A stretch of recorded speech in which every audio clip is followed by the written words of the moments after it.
I thought coming into the game, I knew Rutgers was playing really well, playing very tough, very physical, grinded out basketball.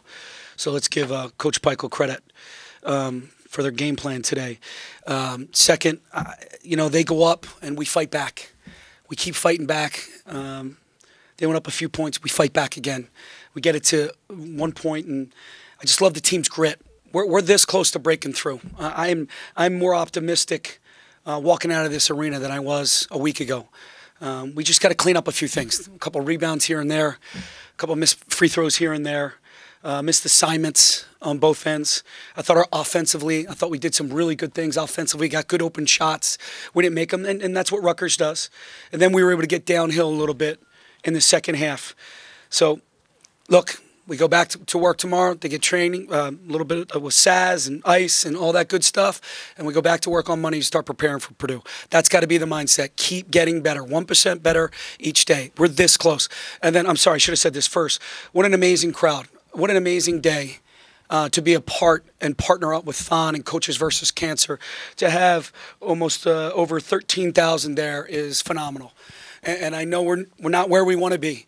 But for everybody to show up, support men's basketball, support Thon, support Coaches versus Cancer, it just shows you the relationship that we have with everybody, Thon and Coaches versus Cancer in the community. So definitely a bright spot. Pat, you had told us the other day how well Rutgers rebounds. They hurt you early with offensive rebounds, and then they got you on that killer one late. How much of an issue was that? We gave up 9 in the first half. We weren't finding bodies, and against Rutgers and then Purdue coming up here, we got to find bodies.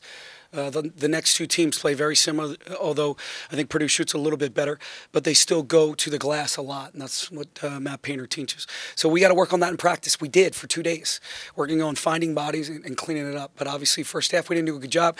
The play at the end of the first half where they get that lay-in, I mean, you could have looked at it either way. Did that win him the game, or the one at the end won him? They both got offensive rebounds and were able to make 2 points out of it. And then your 4 most experienced players combined for 11 turnovers. I think they had 4 in the first 2 minutes of the second half. I mean, it's one thing to hang that on young guys and say they're young, but with all due respect to Lamar there, do these guys have to step it up in that regard in these sorts of games? Yeah, I don't disagree, but I think we're all trying so hard, right? We all want to push the team through that barrier. We all want to get the team over the hump. So sometimes you can't fault him for his aggressiveness on the offensive end. But I agree, our veterans have to get it done. You know, Josh, Mike, and Lamar got to get it done. I think our freshmen and sophomores are getting better. I hope you see that too. Maybe you're not going to watch as much film as I am, but they're getting better. I thought Rob played really well. Jamari gave us great minutes guarding, especially in the second half. I thought John making his free throws did some good things for us in ball screen defense. He was terrific. I thought Miles, although he missed a couple, he's getting better. So guys are getting better. But our veterans really need to take care of the ball, and they need to push us over this hump. 2 for you. Was Roz's shot at the end, is that something that you had drawn up, or did you like? It's a read. It's a Okay. read. So he comes off. We were able to get a foul to stop the clock. He makes 2. So we went to a similar play. He can shoot 3 if he wants it, but we have some action on the other side too if he wants that corner 3 over there. Or he's got Lamar, and at the time I had Trent in, those guys filling the slot areas. So he had a lot of different choices with, 9.2 seconds to go. And I felt like he got it off clean. He had just hit one similar to that in practice the other day, so I felt like good shot. We threw some rebounders, didn't go in. But it's never, it's never that shot. It's a free throw, it's a rebound, it's a turnover. And then were you satisfied with the explanation on the fresh shot clock for them? I'm not sure. I'm going to have to call tomorrow. I'm still confused on that one. But I'm not going to blame the refs either. We had plenty of opportunities to seize this game, take over this game, and we didn't make the plays or get the stops. They did, so give them credit.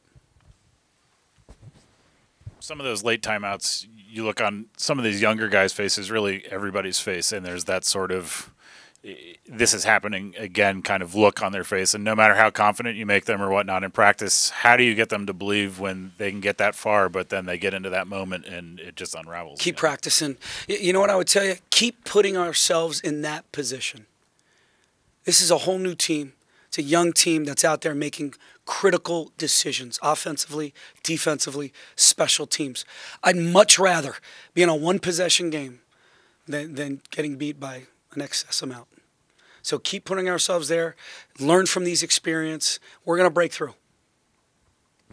And you mentioned the older guys getting you over the hump. It seems at the same time, maybe their issue to a certain extent is trying too hard. How do you get that message across without making your best players squeeze the ball harder? Yeah, I just think it's the simplicity of it. You know, we draw up a play. It's a very easy read. Make the easy read. Don't complicate things. Sometimes we have a tendency to complicate things. So make the easy reads. Play as hard as you can. Put a fist up. You know, try to execute what we've been executing in practice. I thought we had 2 really good practices, really strong practices. So it's going to come through. All the work we're putting in, it's going to come through. Pat, how do you think Rozens' offense has been developing this season? It feels like when he's attacking and he's able to get to the free throw line, he's a more efficient player and he seems more confident. Are you stressing him at all about maybe taking a little less jump shots, a few less jump shots and attacking more? Because he is a really good free throw shooter. You know what? I'm just telling him, read the situation, read the ball screen. And when we do that, we make better choices. And he's making better choices. So he's getting downhill for himself, and he's making good plays for others. He hit Miles in the corner for a great look. So he's got to continue to do that. And we need to continue to put him in position to do that. Any other questions for Coach Chambers? Thank you. Oh. Pat, how do you keep the team motivated at this point after the losses have kind of piled up? I know you've referred to this a little bit, but how much of a challenge is it? Because they're only human out there. I mean, it's got to be a little bit difficult when these tight ones keep hitting and hitting and hitting. You know what? I hope and pray that as athletes and competitors, that even though you're in this situation, you want to feel that winning feeling again. And I'm going to keep telling them to show up. I'm going to keep showing up. I can't wait to get to work tomorrow morning. Can't wait. Can't wait to watch this film tonight. Can't wait. Fired up. And that's what I just told them. Keep showing up. Make good choices tonight. You know, hang out with your family, but then show up again tomorrow. But as an athlete, as a competitor, if you don't want to get this bad taste out of your mouth, you shouldn't be playing sports.